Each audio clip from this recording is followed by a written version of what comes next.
Welcome back to Whiskey and Waffles. Today we are reviewing Skylanders Superchargers.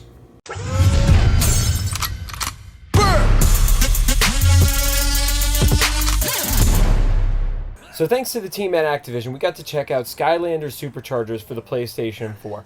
Skylanders Superchargers has a lot of what you've already come to expect from the series. You have really unique, interesting characters with a fantastic, fun, and kid-friendly art style in a game that is a great gateway to a larger and bigger, more expansive world once the player gets a little bit older. What it does different this time is add a whole new dimension of gameplay, similar in the past where there have been unique aspects to previous games, such as Giants, Swap Force, Trap Team. This time, you have the vehicles.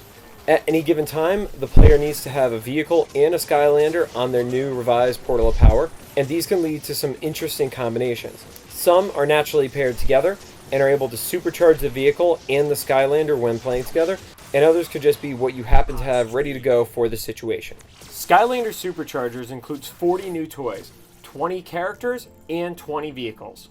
And with the exception of the packs that come together, for the most part, you're buying the character and his or her respective vehicle separately. This also means that to explore the majority of the game and complete all the stars in all the levels, you are going to need to at least purchase one sea vehicle and one air vehicle. If you have at least one of each, you have the ability to play through all of the different missions in the game, with the exception of a few of the side missions that come up in the hub world that require specific vehicles. What is really interesting in this one is that you're not limited by having to have different kinds of characters based on certain elemental abilities. In the past, there would be a large number of levels that would not be available unless you had at least one Skylander of an elemental ability. Now instead, you only need to have one of each of the three vehicle types, one air, one sea, one land. And by having that, you're able to explore the majority of all missions in the game and actually get the full 3 stars per level.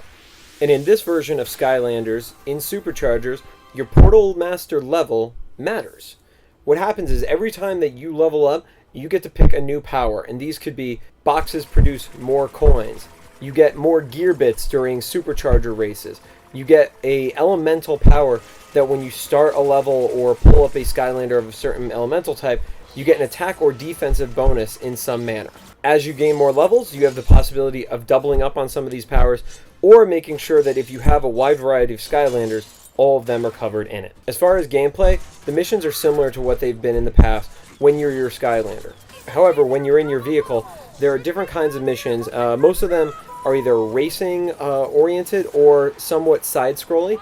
Certain ones are going down a racetrack and others are combat areas. Also new here is the racing. The racing is a sort of Mario Kart-esque racer. While weapons aren't as extensive as they are in Mario Kart and not as easy to control, there is definitely a Mario Kart competitive vibe in the races, especially in the online racing scenarios. As with other Skylander games, being able to switch up in mission the type of gameplay that's happening keeps the gameplay moving smoothly and encourages the player to keep going, as it doesn't feel like they're just slogging through and doing the same thing over and over and over again. Visually, Skylanders Superchargers falls in line with what you've seen in the past, a very kid, family-friendly design, but also does a great level of polish for the current gen of consoles. The level design this time was also fantastic, as they went a little further on the variety of what you come to expect from a Skylanders game. Certain levels revolve around being inside a history book and are told in a side-scrolling manner. You'll have other levels based off of a wild, Colonel Sanders-esque mad chicken, which just adds further variety to the gameplay, as you don't feel like you're repeating levels from past Skylander games. And at this point, considering how many of them there have been, it's a rather impressive feat. One thing to note, there are not specific pieces of this Skylanders game that require you to have previous Skylander toys as well. Looking back, seeing what's happened in the past, it was really interesting that there was not a spot where you were required to play a villain, required to have a giant, required to have a Swap Force member. But it just means that there is an easier barrier to entry for new players as this world becomes fully accessible to them without having to go and spend more money on the toys. As you've seen in our unboxing video, there is something rather unique about these, especially the land vehicles can all actually be used as a normal toy car.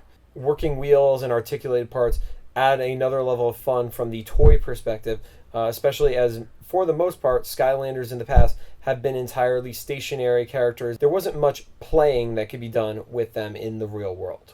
Also, like previous Skylanders games, the story is a lot of what you've come to expect. It is a very glorified Saturday morning cartoon show, and I don't mean that in a negative way. This is a kid's story, and it's meant to be a kid's story, with some deeper level jokes that adults will appreciate, but not in a manner that's going to offend children in any way. Still, 5 games into the series, Chaos is just as fantastic a villain as ever, and seeing him continue to evolve, continue to grow, along with the Skylanders force, with Flynn, Eon, etc., allows people to remain engaged with the characters that they've come to know and love over the course of 5 games in the series so far. With the Toys to Life world becoming more and more competitive, whether it's Disney Infinity, Amiibo, or even the new LEGO Dimension, Skylanders Superchargers does a great job of showing why Skylanders is as popular as it has been and will continue to do so.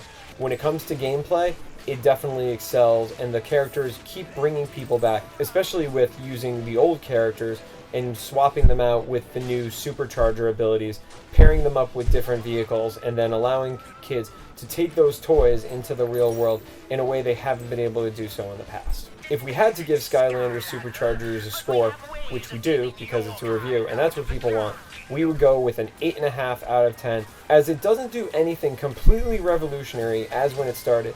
It is still one of the most solid titles put out on an annual basis to this day. Visually, and continuing to allow characters to evolve in ways that let us keep appreciating the long relationship we've had with the hundreds and hundreds of dollars we spent on them in the past. So you've gotten our thoughts on Skylanders Superchargers. Make sure to check more of our Skylanders videos, probably somewhere here. And of course, like, share, favorite, become a drinking buddy. That means subscribe. If you're a younger kid, assume we're drinking apple juice. Makes sense, right? But yeah, as always, thank you guys so much. Looking forward to seeing you again soon. Bye.